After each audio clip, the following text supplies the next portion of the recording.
Видеоинструкция за включване на пералня. Първо наблюдаваме този кран да е в тази посока. Не така затворен, а отворен. Второ, всички контакти трябва да са включени.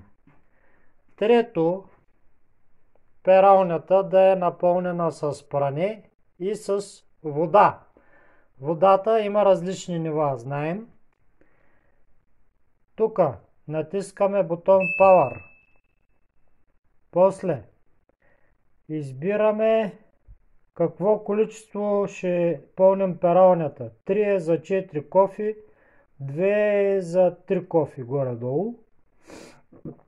И избираме какви процеси ще имаме.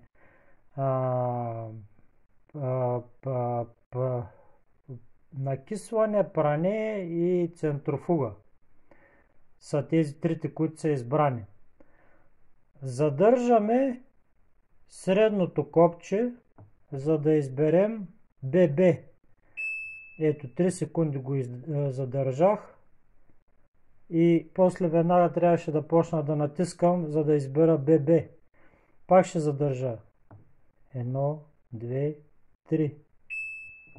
И веднага пак натискам за BB.